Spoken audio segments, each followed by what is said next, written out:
The idea Herrera has beaten Marseilles in round 7. And yes, the idea Herrera gets the win which he should have got tonight. It wasn't his best performance, but he's a very bloody promising lightweight, if we're being completely honest. He gets a lot of hate, but I think he's actually a pretty entertaining character, if I'm being completely honest. We need people like him in that lightweight division. We need more and more people like him. He's a good, entertaining character, Yair Herrera is, and I want to see him get more and more into that mix, if I'm being honest. So, I'm happy he won. But, that there were some big mistakes being made overall defensively. Offensively, I thought he was good. He has a good rhythm with his shots, and, he's good at going toe-to-toe. His coaches weren't very happy with that in the corner whatsoever, though, the fact that Herrera was going toe-to-toe with Marseilles.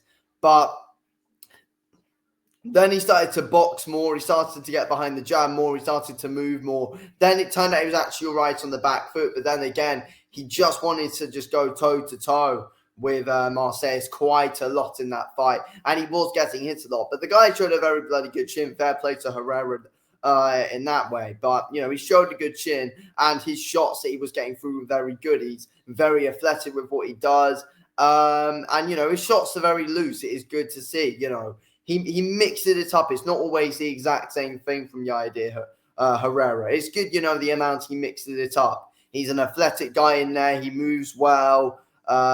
He's got a good variety of shots.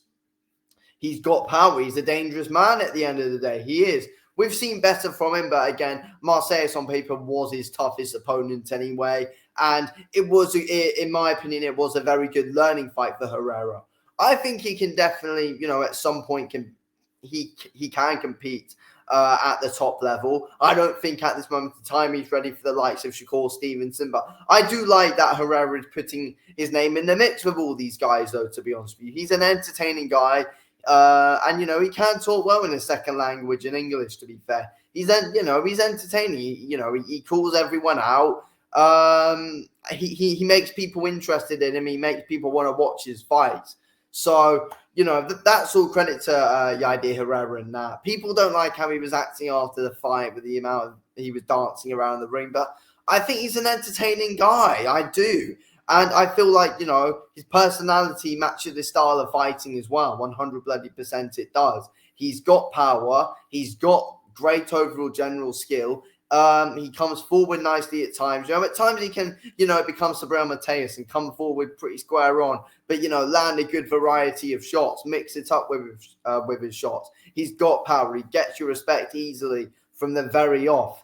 I feel like he's bloody good. I do. I want to see some interesting fights for him next. It's going to be interesting to see what happens, in my opinion, with Yair Herrera.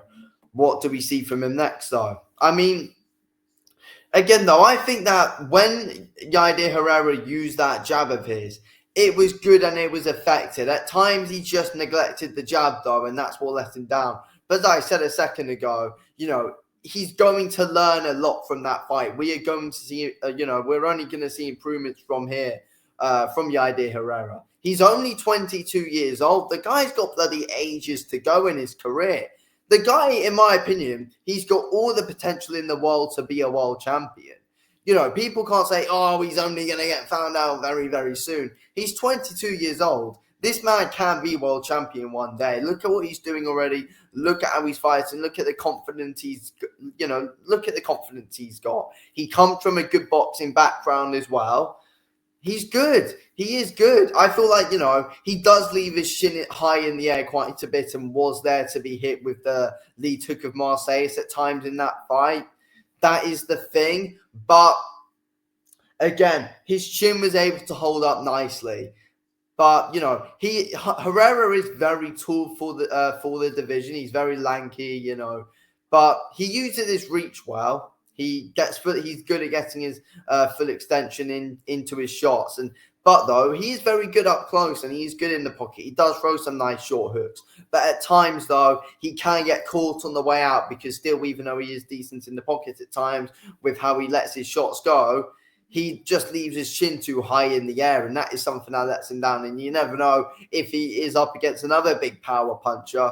That is where it could go slightly wrong for Herrera. But that is something he needs to learn. But I do think that is probably the biggest bad habit in Herrera's game, the fact he leaves his chin so high up in the air. He is there to be caught. And he did have his head snapped back quite a few times in that fight, though. But again, I'm not going to be overly slating him because, the guy's 22. He's got a long way left to go, and he's showing a lot of potential already in his career. And he's an entertaining character who I do want to see do well. Herrera's already got a big following already. So, this guy could be a big star. He could be. He's got the personality for it. He's got the style for it. The guy is good. He is a good bloody fighter. 15 knockouts out of 17 wins. And he is only going to learn more after that fight. So, and that is a positive, and that's what needs to happen. He needs to keep on learning. And fair play to Marseilles, because he proved to be a very tough guy throughout that fight as well. He took some huge shots. He had a big cut over on his eyelid, and he was still able to keep on going for a good amount of time, Marseilles. And Herrera today, as I said, he neglected the jab, and he just really wanted to go out there, land a lot of power shots, and it was very smooth the way he was letting his hands go. And, his power showed. He is relentless with what he does, Herrera. He can keep up a good pace. There was no sign of Herrera tiring out today in that fight. There was no sign of it at all. And it was good to see for him for once. He was fighting someone where, shots were coming back at him. And that was very important for Herrera. There were shots coming back at him. He was walking onto some. And he's going to learn to time his attacks better. He was relentless today, but in a way he was too relentless. He was getting caught a bit too much. And as he goes on, it could punish him a bit. But again, he's only going to learn from that. Anyway, going to end this here. Thank you for watching. The idea Herrera is going to be a big star. I'm pretty sure of it.